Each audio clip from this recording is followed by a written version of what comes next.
Whoa, before you start typing out your new poem, there's some important things I want you to think about first. I'm going to give you 3 keys that are going to help you unlock better poems and help you get them down onto the page.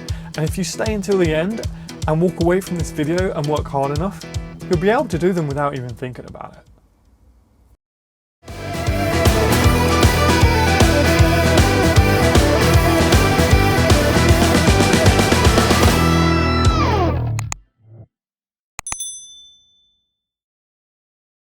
If you've ever read back some of your poems after countless drafts and still feel like there's something missing or it's just not up to your standard, it could be as simple as going back and consciously thinking over these 3 things.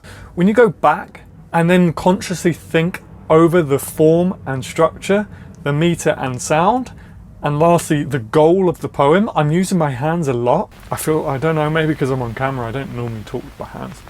But when you think back consciously of those 3 things, you automatically make life easier for yourself. And I'm sure that once you've implemented these 3 things, you'll be eagerly sharing around your poems with other people confidently. So what exactly do I mean? Well, before we get into this video, I just want to direct your eyes to this new jumper. It's a new merchandise jumper that I'm selling. I know I don't have too many followers on YouTube, but on Instagram I do. So I dropped it on my Instagram yesterday and everyone was messaging me, asking me where they can get one. So I figured I might as well wear it for this video today as well. So if you like this jumper, if you want to get your hands on this jumper and also help support me, the link will be in the description below. So let's get into the video. Also, shout out to the new haircut, which I hate. It's not what I asked for, but I don't know really what to do with it. But it's done, we move on. Tip number 1, form and structure. Like any craft I know, having good form will immediately make your work pop more.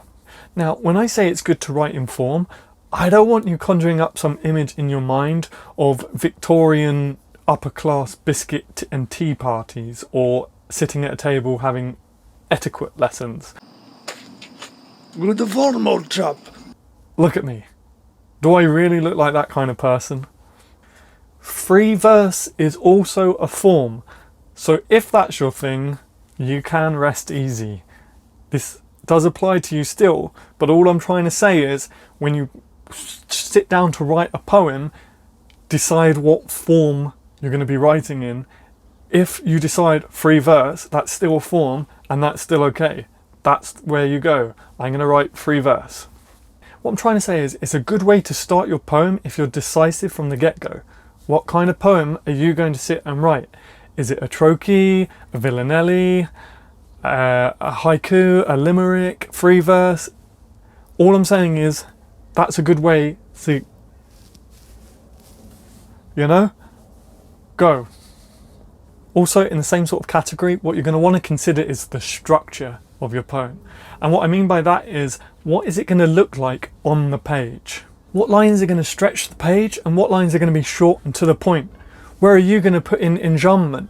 Ugh, I hate enjambment. Me too, actually. Other things to consider are how long do you want your stanzas to be? And what does it look like on the page as a whole? Are you going to put it into a pattern? Is it going to be like the waves of an ocean? Or is it going to be like the heartbeat thing? Like a heartbeat on a monitor? I actually once tried to write a poem in the shape of a broken heart with an arrow through the middle of it. Hopefully I can, it's mirrored. Hopefully I can pop it up here somewhere or here and show you.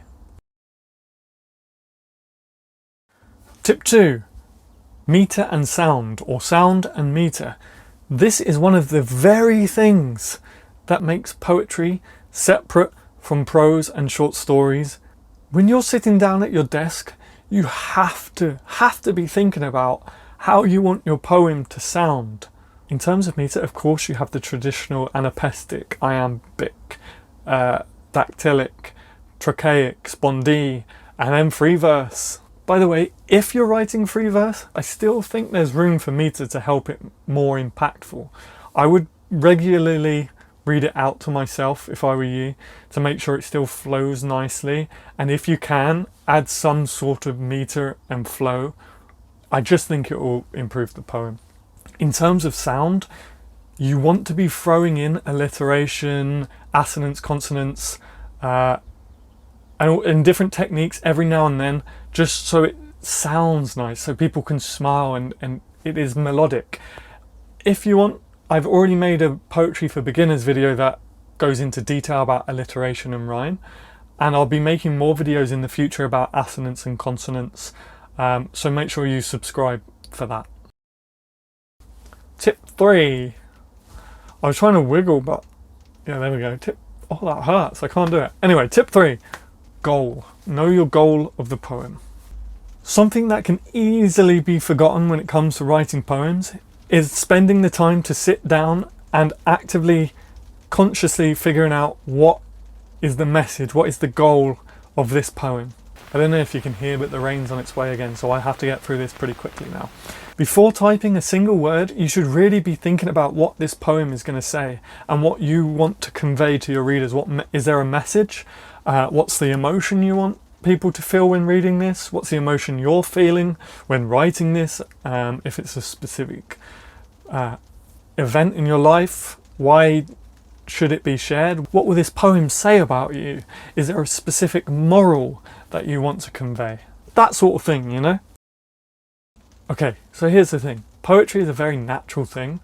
It's important to remember that people can still write inspired pieces without knowing a thing about poetry. But imagine how good your pieces would be if every time you came to write a poem, you consciously thought about these 3 things. Trust me, your words will soar off the page. Roses are red, violets are blue. I don't know what she said, but it wasn't I love you.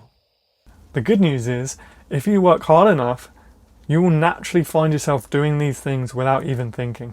So, I'm setting you homework now. For the next 10 poems you write, I want you to be thinking about these things that I've given you and let it become muscle memory. That's it from this week. If you learned anything from this video, let me know what it was in the comments down below.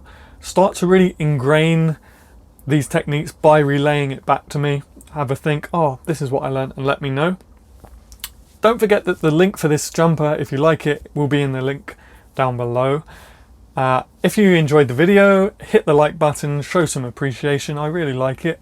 Don't forget to subscribe and hit that notification button so you don't miss a beat. Until next week, Adam Gary, signing out. Oh, hello, Sailor.